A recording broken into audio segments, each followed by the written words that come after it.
Austria, Austria, Austria. Something wild always happens here. 2025 saw the McLarens going blow for blow until the pit stops were in the flow, classic ground effect era. 2024 saw Max and Lando come together. Oh, and they also crashed. We saw George win out of nowhere. 2020 saw half the field die in the first race of the COVID season. I mean, this track loves to stir things up. And looking at the current regulations of car and the performances at other rounds, yeah, let's take some stress relievers, everyone. This one's going to be a doozy. I feel like this track always produces moments like these, since I would imagine this place is the equivalent of this meme for the drivers. It's such a short track layout, this one, with many elevation changes and fast corners that drivers cannot let up at any moment. It is very easy to crash here, but even when they don't, a car will be on someone's behind and potentially pressure some mistakes out of others. The 22 cars, short track, crazy track, and cars that love to pass and repass, again, stress relievers. And also, I think this could have major implications for the title fight this year, since hello,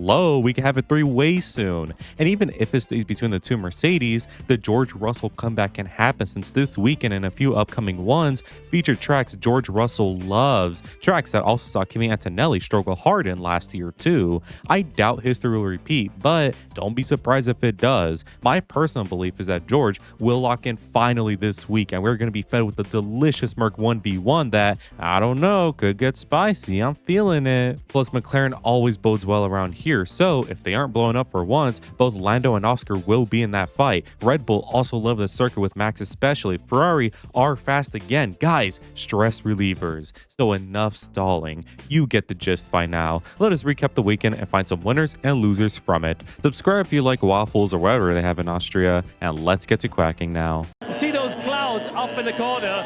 That's where the rain is coming from.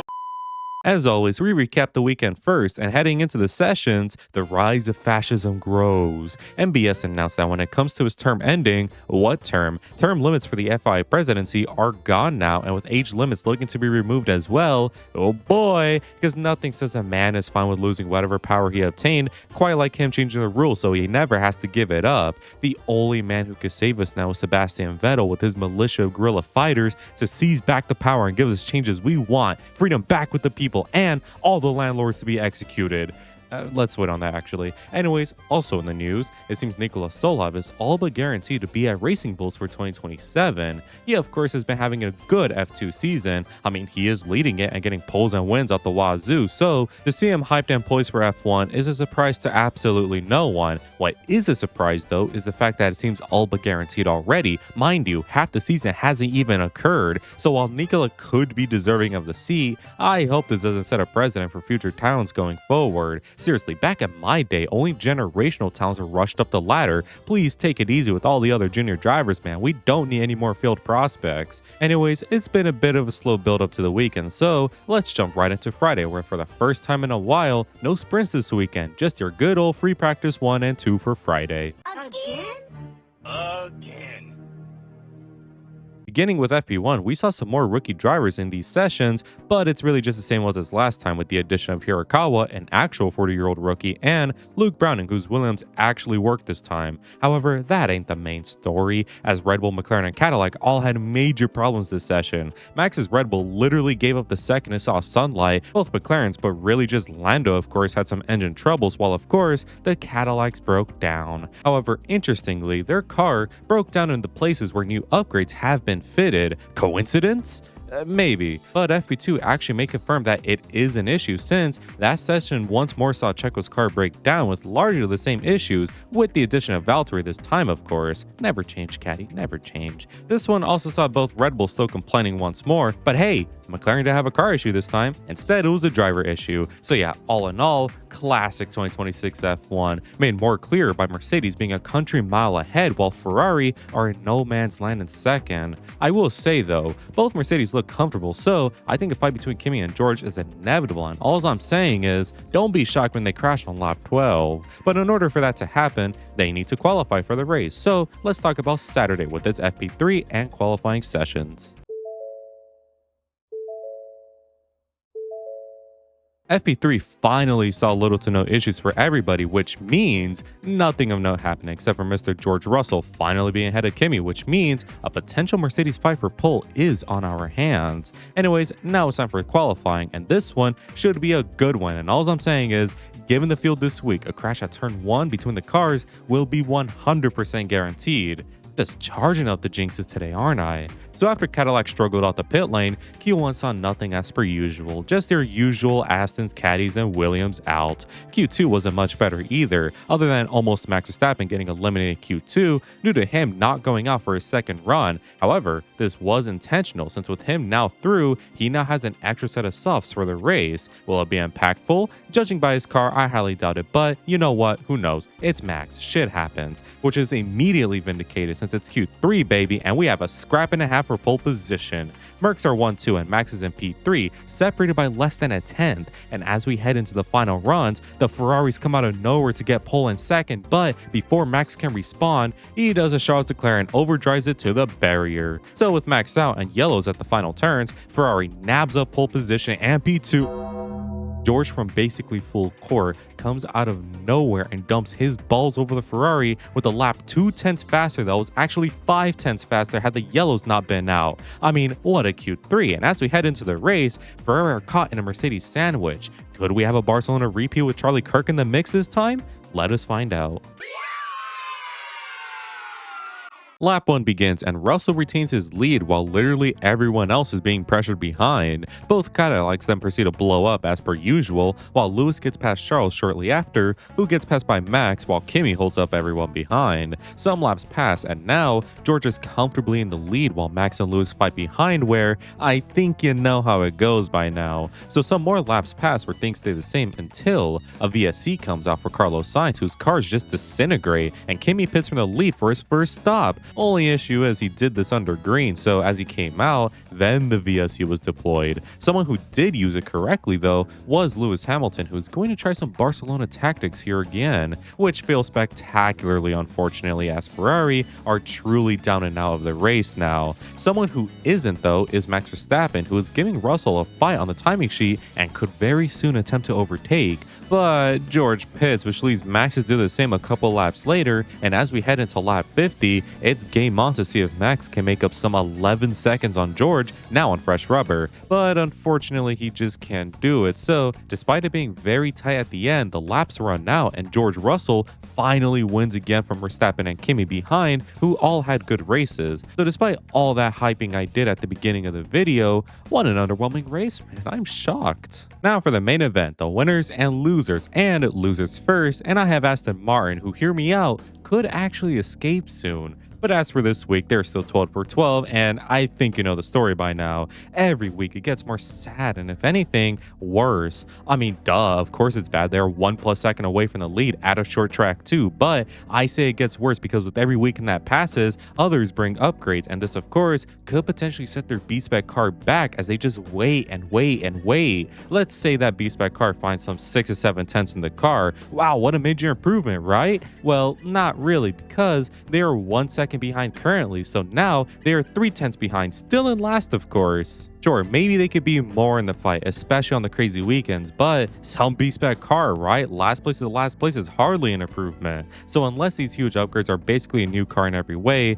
I don't think Aston will look too much better results-wise. However, if the car becomes better to drive, then you know what? All power to them. Next is Cadillac, who, yeah, I don't know if I must say anything. I mean, on one hand, they brought many upgrades here, which is good. Caddy are very behind, and any and all upgrades are great for the team. The only bad thing, of course, is how the upgrades they brought blew in smithereens and weren't able to really test and understand them. I mean, to me, this is vintage Cadillac this season. Rock up with a lot of confidence and innocence, only found in a child's eyes, only to see them get everything literally wrong and have a tumultuous weekend. I still love Cadillac, though. I am still backing them for a comeback this year, or into next, but at some point you have to admit this is both ridiculous and very, very hilarious. Next up is Williams to round out the dogshit trio, where Aston literally don't know what they are doing and banking everything on a B-spec car, and where Cadillac are having everything go wrong, alarms blaring out of every facility. Williams are cool, calm, and collected as they head straight into back marker territory. Williams have a very competent team of engineers and personnel. They will come back and be point regulars again, but oh boy is this terrible from them currently, and it's made worse by the fact that they literally done this before. Williams have regressed back into 2023 levels of constant Q1 eliminations and incidents with an odd point scored here and there from some mastermind tactics. Sure, it's good, but just last year they could score points fairly often and be happy, so you have to catch me dead before I celebrate this regression. That said, I think Silverstone can be a good one for Williams, so let us see. Next is Haas, who once again disappoint me more than my son. I'll keep this short since every time I've talked about them post Miami has basically been the same. They stagnated, man. Alpine did have a bit of a mid-weekend, but we're still ahead of both Haas's pace-wise, and where Haas should have capitalized on this, they were nowhere once again. I just want more, man. Can you blame me? Haas are the blue ball team of the year for me since you expect a lot, but yet nothing happens every week. Esteban fits right at home in these performances, but Ollie Behrman, save yourself, my king. Haas do not deserve you anymore. Finally, I have McLaren. Genuinely, what are you guys doing? McLaren usually build well around here, and while Lando's and Oscar's driving reflected their love for this circuit, their car once more just refused to be good or just do anything. All weekend long, they were there until the other guys found something more, setting McLaren even more back. It's just annoying. Thank God Ferrari here now giving Merc a fight, since if they weren't, this year would be way more duller. McLaren, once they're able to make a car that works, reliability and pace-wise, will be so good. Lando, dare I say, has actually been a top 5 driver this year so far, but you would never tell when his McLaren is too busy being dog shit and blowing up. And while Oscar has had a struggle here and there, I think that's more of a lack of confidence in the car rather than his driving. I don't know, just fix your shit, McLaren. Can't believe I'm asking them to be good again. Let's move on to the mid guys of the week, and I begin with Ollie Behrman. So remember when I said Ollie didn't deserve Haas anymore because he was so good? Well, he was good this weekend, don't get me wrong, but I don't know, he just lacked that little extra punch I know he has. Maybe it's me being weird or too judgmental, but I think Ollie definitely could have fought for more. Ollie is fond of this track anyways. He took many successes here in the junior formulas. Plus in 2025, he didn't do half bad either, so despite the lackluster Haas, I expected something more, but instead he just performed where everyone suspected after qualifying, and hey, sorry if I'm disappointed you're not. I just need something from Haas, man, please. Next is Ferrari, who actually did way better than I expected. Don't mean it was good though. The race wasn't all too amazing, not like in Barcelona, but at least qualifying was good, right? Usually Austria is terrible for Ferrari, not to mention this is probably Lewis's worst track as well, so the performance this week shouldn't have been too surprising. Of course, our biggest downfall in the engine seems to strike once more and be just as annoying as usual, but ADUO people, ADUO will save my life. Either way, at least Charles Leclerc was able to have a somewhat better weekend here since he didn't crash. Of course, no one here doubts Charles can have a good weekend. He does love him a good bit of Austria, but I'm focusing on his other weekends to see if he truly has figured something out. Either way, just such a whatever weekend from Ferrari this week. Silverstone, no pressure. And finally is Alpine. Alpine, like I said before, had a lackluster weekend, at least compared to the past few ones. Alpine were by no means bad, but they were not that good either though. Obviously, Gasly was doing some great things this week, but after being spoiled with many P6s and P7s, it does make this weekend all that little more sour. Plus, Franco did have a couple of struggles here, and while I don't think this will stop his form, hey man, never say never. Alpine were good this week, but not good enough, and where Racing Bulls had the weekend and performance they had today, Alpine better pick up their pace soon, otherwise I fear it's doomed. Now for the winners, and let us begin with Mercedes. To address the elephant in the room, yeah, George got very lucky with his pole position, and yes, the FIA were incompetent once more, but why is this anything new? George has been immensely unlucky this year. It was bound to reverse at some point, and wow, the FIA are incompetent and consistent? What's next? The sky is blue? Of course, we shouldn't accept this tomfoolery, but we can certainly expect it. F1 is a sport, and in sports, you'll play until the whistle using everything to our advantage, just like Max in Abu Dhabi 2021, huh? Truth is, George had a pretty good weekend here, but so did Kimi. Both Merc drivers are seemingly entering their element, and god damn it, I'm kinda excited. I just want to see some good shit happen out on track, and currently, plus for the foreseeable future, we could just have that. Next, I have Max Verstappen. So first off, yes, he crashed spectacularly in the qualifying. However, that should not discredit his weekend. Considering all the trouble his car gave him in the free practices,